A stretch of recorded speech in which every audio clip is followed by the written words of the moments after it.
the new Swan Show with our great singing star, Doris Day. Well, I Swan.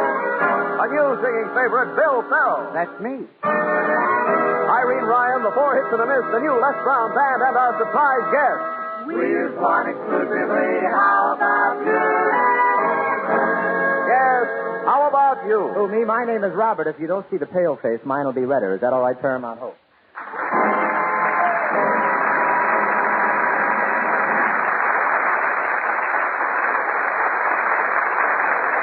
And now, Bob Hope's Swan's Eye view of the news. Washington, D.C. Figures released this week by the Bureau of Census reveal that the nation's population has climbed to over 147 million. And this year, Crosby didn't even help.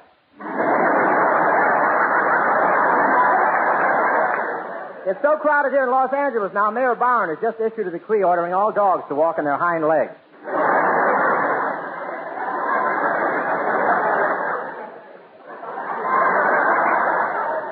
And with all this new population, the housing situation has become so critical, thousands of people have to live in crowded trailers. A trailer that you can't use the kitchen yet, Mabel. I'm taking a shower in the oven. And those trailers really are small. One woman woke up in the morning and found her husband missing, but she got a wire that said, "I didn't desert you, honey. I turned over in my sleep last night, and I'm now on a Greyhound bus bound for Pittsburgh." Washington, D.C. Tighter laws for trapping and punishing spies will be a prime project of the new Congress, Attorney General Clark said today. Yes, sir, those spies have caused quite a shake-up in the Capitol. In Washington now, nobody orders pumpkin pie. They just say, "Bring me some microfilm a la mode." A hen on Whitaker Chambers' farm ate the blueprints for a jet-propelled engine, and it's had quite an effect on her. Now when she's about to lay an egg, she yells, "I'm ready. Get the catcher's mitt."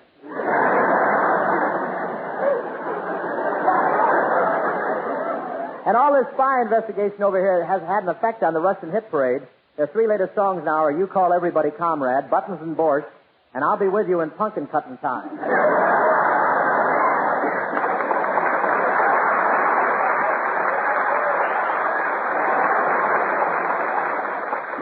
New York. Dr. Schuyler Jacobs, consulting psychiatrist at one of the nation's leading universities, said in a statement here today that it has been proven that women select their mates by such characteristics as the shape or size of their noses. No comment. No, but noses do really have significance according to the psychiatrist. A straight nose means intelligent, a wide nose a nice disposition, and a flat nose turned to the side means in those slacks, how did I know it was Gorgeous George? You know, a lot of girls want to get acquainted with a fellow so much they advertise in the paper. I answered one girl's ad and even sent her a picture of myself and signed it, "I'm ready." She sent it back and said, "You sure are. Have you tried the snake pit?" Sun Valley, Idaho. Celebrities flock to this winter playground as the skiing, bobsledding, and ice skating season officially open. I went up for the opening myself, all dressed up in my winter sport clothes. I came running out into the snow wearing 2 pairs of sunglasses, knee pants, open-toed snowshoes, and a purple beret.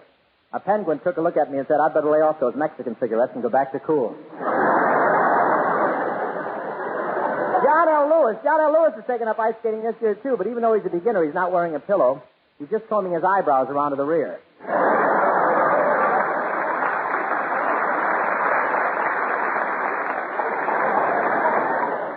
And Sidney Greenstreet was up there. He started on the ski slide in a white suit, and 3 reporters wired their papers that Mount Wilson was leaving for Florida.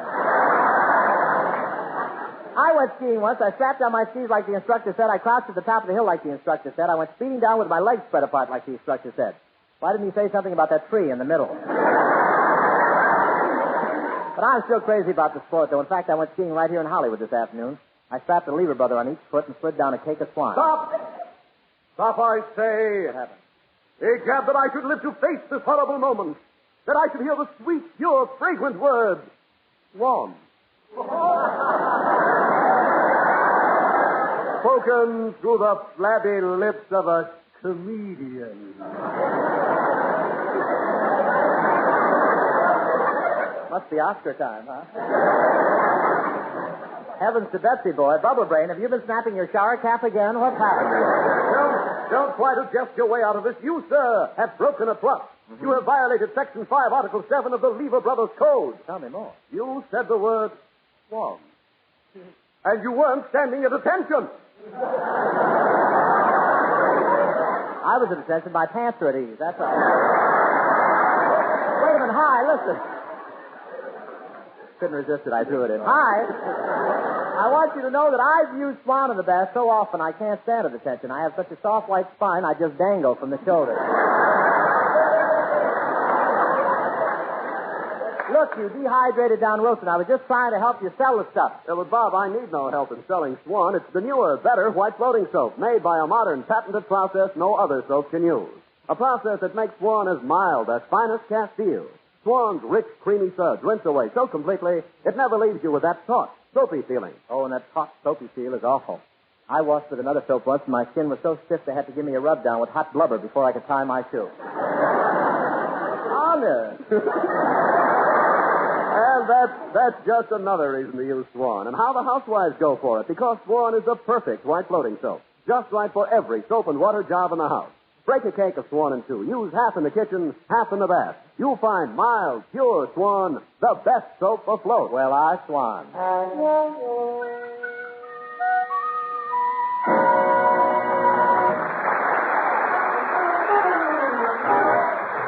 Here's Doris Day singing one of her favorite double jobs she usually does with Buddy Clark, That Certain Party. Tonight she's a little handicapped. You know that little so-and-so on what you call it street? Right next door to, I forget his name. Well, since we met, I don't know if I'm on my head or feet. But anyway, I love him just the same. Has he got naughty eyes? Yes, I have got naughty eyes. That certain party. You know the one I mean. Sure, I know the one you mean. That certain party of mine. Naughty eyes, turned up nose, close your teeth, pretty close. But not a smarty. Has he got everything? Yes, I've got most everything. That certain party of mine. I met her on a Saturday, or was it Friday night? Maybe it was Thursday. Now let me see. I know it was on Sunday, and the sun was shining bright. In fact, the sun it always shines for me. Has she got you know what? Yes, I have got That certain party. Has she got, I forgot? Yes, I have got. You forgot. That certain party of mine. You know what? I forgot. What? This and that, quite a lot. Has he got love and rain? Yes, I have got a love. That certain party of mine. Whoa. Let's try it again, and I'll take the boys' part, if you don't mind. That certain party of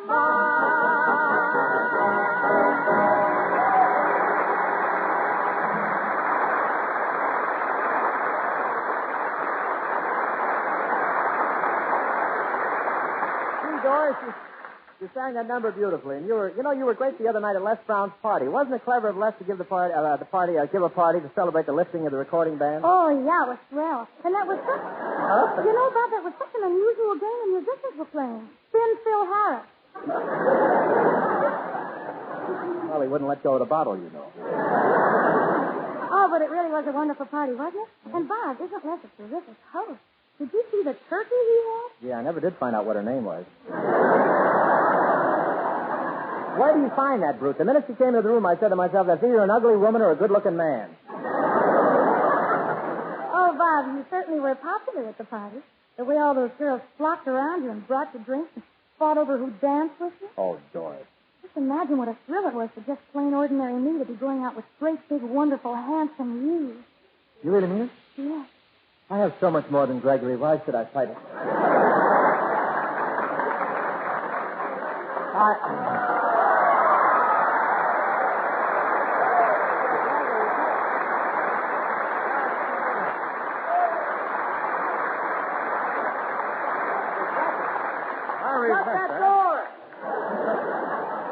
I resent that. Huh? What do you resent, Gregory? That's where you're supposed to get the applause there. All right, I finally caught you in the act, Hope. Go ahead. I dare you. Read that line again. Well, Gregory Peck. No, not that one. Oh, you mean Swan is the best soap afloat? Now, look, Weasel, I'm talking about that line. I have so much more than Gregory. Why should I fight it? Well, you have. I think you're much better looking than he is.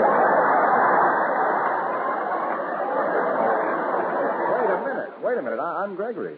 Yeah, but you're Gregory Peck. I'm talking about Gregory Ratoff.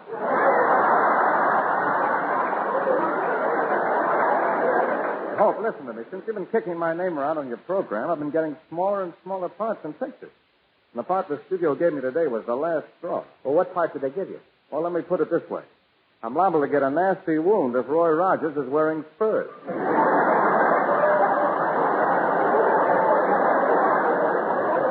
Well, gee, I'm sorry, Greg. Well, that's not all. People shun me. I have to sneak around corners and walk through dark alleys. I'm like a freak. You sound more like a Republican in Washington. But, Greg, let bygones be bygones. After all, this is quite an occasion having you on our show. Yeah, I've been waiting for months to see this guy who claims to have so much more than me. Well, what do you think?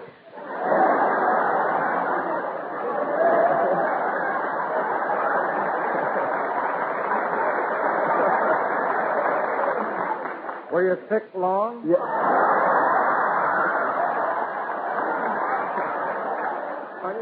You got a lot of nerve saying you've got so much more than I have. Name one thing besides your stomach, that is. My stomach? Last time I saw a stomach like yours, there was a farmer sitting on a stool next to it with a bucket.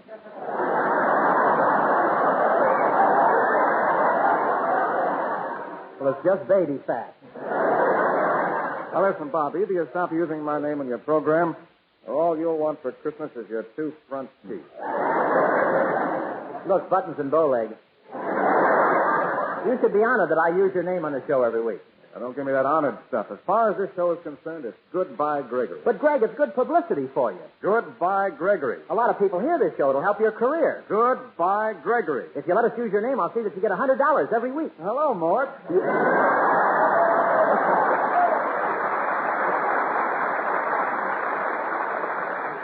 Oh, I knew you'd see it my way. Oh, what's that hissing noise? Is there a snake loose in the studio? Could be the audience, you know. Bob, introduce me. Oh, sure, Doris. Greg, this is our singer, Doris Day. Well, how do you do, Miss Day? Oh, how do you do, Mr. Peck? Oh, gee, this is such a thrill. You know, I've seen every one of your pictures, and you're just about my favorite actor. Really? I'm a good actor, too. Next week, my Boy Scout troop is putting on a play, and the teacher said I could be the star. Mr. Peck, you were so dynamic in the parodying case as a brilliant English barrister. Oh, thank you. My play is all about the little brownies and the pixies.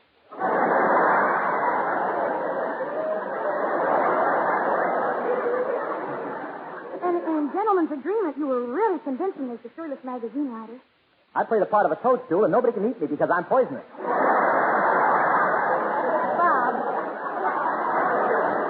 Bob, what are you mumbling about? Nothing. It's just that suddenly all you can talk about is how good an actor Gregory Peck is. Oh, I think you're a good actor, too. It's just that you're both different types. Oh. Gregory has his personality, and you're stuck with yours.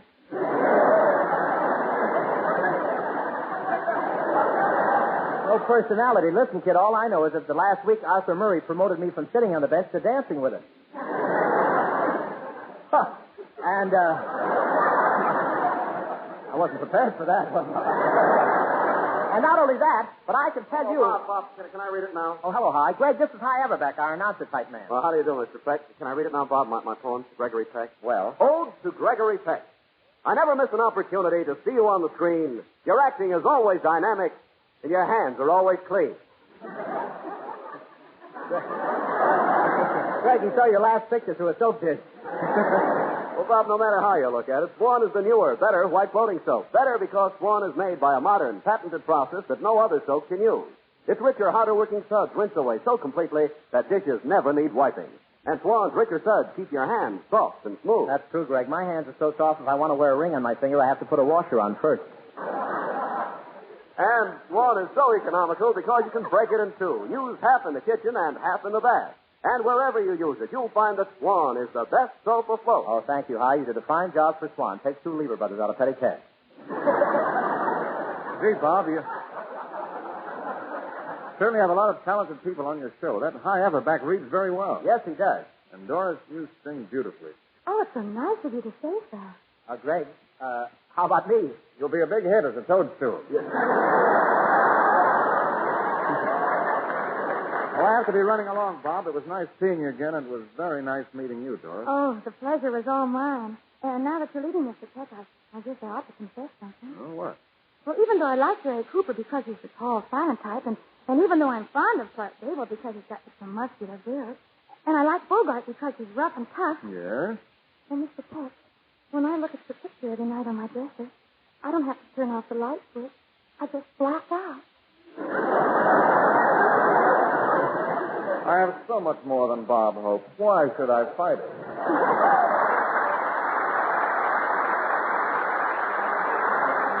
Thank you, Linda. Here's our Berlin Board Bond singer, Mr. Bill Farrell, doing the appropriate number, White Christmas, with a Les Brown attachment. Come on, Bill.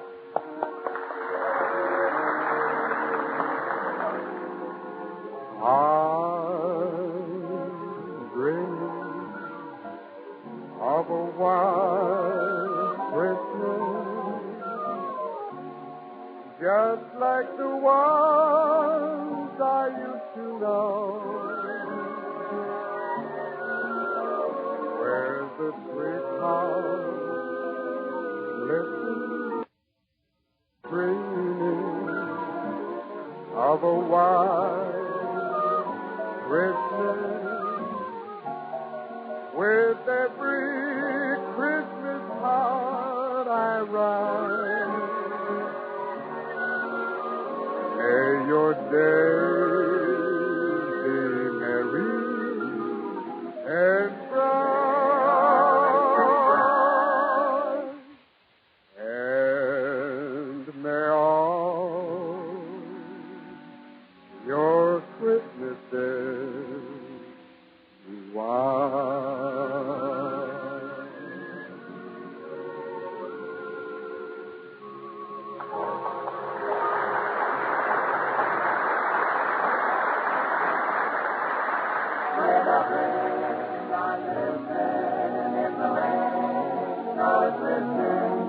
A beautiful sight for having tonight, walking in a winter wonderland.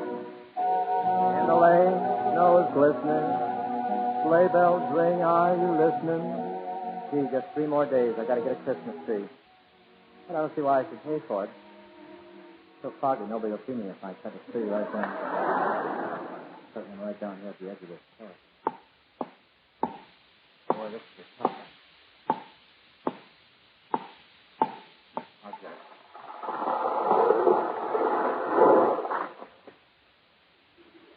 That did it. What's going on here? Oh, hello, officer. Well, I was just helping myself to a Christmas tree. But in all this fog, I guess I picked a pretty big one, didn't I? You sure did. You just chopped down the only telephone pole in Burbank.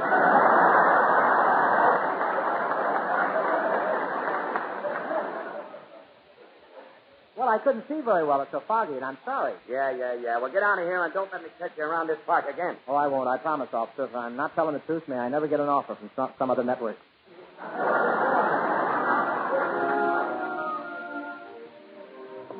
Well, I've looked at Christmas trees and 3 lots already, but the prices are too high. Here's a nice lot right here. Smiling Charlie, the used tree dealer. Pardon me, mister, are you Smiling Charlie? Yeah, you want to make something out of it? Where'd you come from, the basement? Where were you? No, I was just hunting for a Christmas tree, and I don't want to spend too much. I know, and I remember you from last year. That's right, I bought one of your California Christmas wreaths.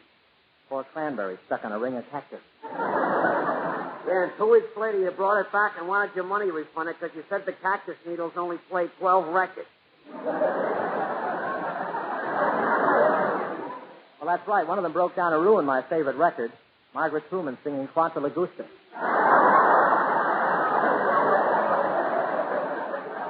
With Harry tap dancing the second chorus. Look, nozzle snozzle. Now, wait a minute. Why don't you go crazy and spend some money? Why don't you treat yourself to me Christmas Deluxe special for $32? Well, what would I get for that? Oh, it's sensational. I not only deliver the tree, but when I get to your house, I throw a few sprigs of holly around the floor, fill me mouth with popcorn, sing White Christmas, and snow on you for 10 minutes.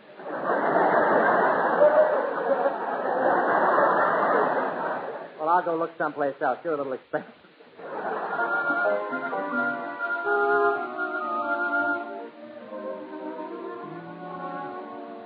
Gee, there's a lot there with just one Christmas tree left on it. Poor little tree. I feel like Fred Allen on Sunday night. Oh, there's a lot of nice things in this drugstore window. I'll just... Well, it's Miss Ryan. Say, I'm just out buying my Christmas tree. Did you get yours yet? Well, I haven't been feeling so well, you know. And in my condition, I thought it would be silly to squander a lot of money on a Christmas tree. So I'm just renting one from day to day.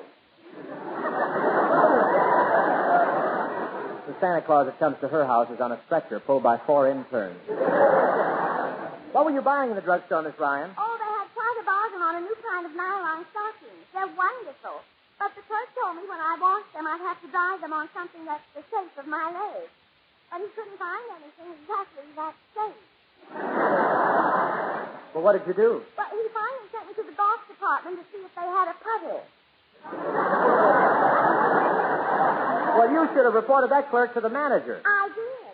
I told him that the clerk said my legs looked like a couple of golf clubs. And what did the manager do? He looked at my legs for a minute and sold me a golf bag. Mr. Holt. What? Well, my feelings are kind of hurt. You're a fair person. You saw me once at the beach in a bathing suit, and I want you to tell me the truth. What do you think of my figure? Hello, Mort. Well, you may not think so now, but there was a time when I was quite attractive. And I had a boyfriend in the army. Well, what happened to him? Well, they sent him overseas, and while he was over there, he fell in love with one of those foreign women and got married. Oh, one of those French girls? No, Cuban. This was the Spanish-American War.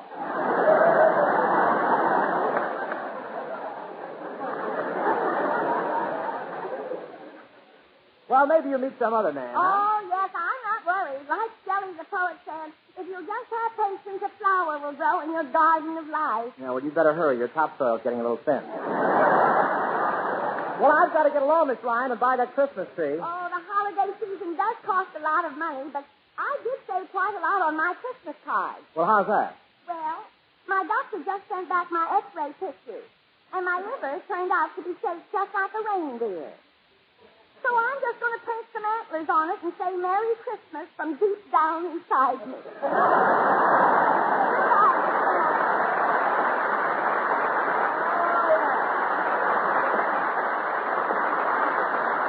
Goodbye, Miss Ryan. Oh, maybe I don't have to buy a Christmas tree after all. I'll just glue some spinach on my hat rack. Merry Christmas, everybody. Well, it's my old friend Santa Claus. Happy Yuletide to you. What's happy about it? I got chilblains on my feet. My hands are so cold I've been ringing the bell with my teeth. And this morning they shut off my grandfather's Social Security. Well, why should you worry about your grandfather's Social Security? He's dead. I've been collecting it. Things are horrible. Put the money in the pot, boy.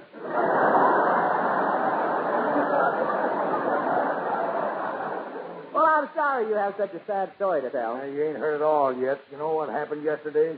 My wife ran away with the neighbor next door. Oh, gee, that's terrible. How could that happen to you? Oh, I don't know. Just lucky, I guess. Merry Christmas, everybody. I don't know if I ever told you or not, boy, but I come from awful poor folks. Real poor, huh? Yep. There's 15 of us kids, and we didn't have any clothes at all. No clothes? Well, how could you keep warm? Well, every year come September, my mother called us all in and Simonize us for the winter. Well, that's pretty bad. But my folks had real poverty. We didn't have anything to eat at all. Really, boy? That's just a straight line, you know. You don't have to...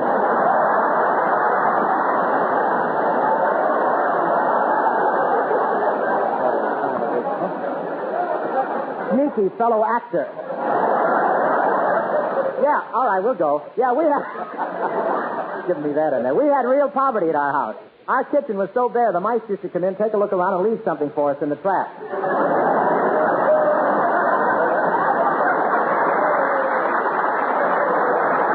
Let me tell you something about the mice in our house, boy. We had hundreds of mice. We didn't have any keys to catch them with. No kidding? The only thing we could catch them out with was to bait the trap with an IOU.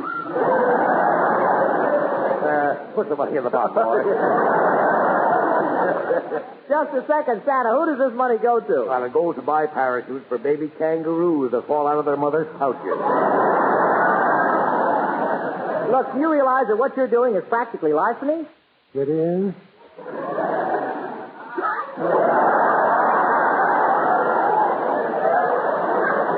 Oh, he's played him full way tonight. Certainly it's larceny. You're taking all this money, you don't keep any books. So no one can tell how much you've taken in, and with no record, the government can't charge you any income tax. I know. Get yourself a pot, boy.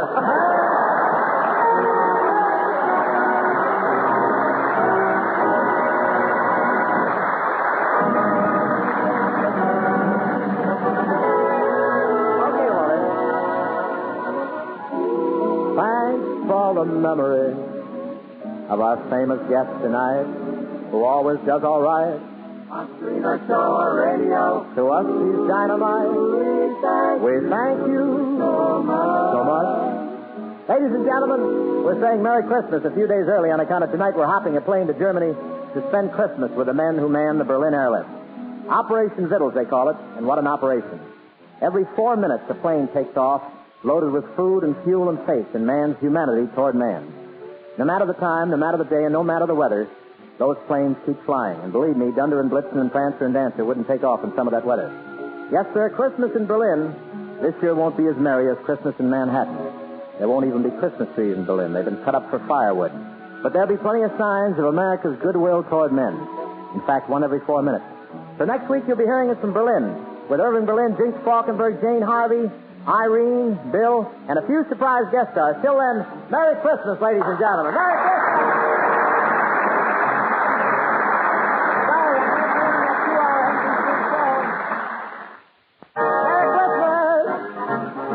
Christmas! From Hollywood, California, Swan Soap, another fine product of Lever Brothers Company, has presented the Bob Hope Show with Doris Day, Bill Farrell, Irene Ryan, Les Brown, and the orchestra, Gregory, Peck, and yours truly, High Aberback.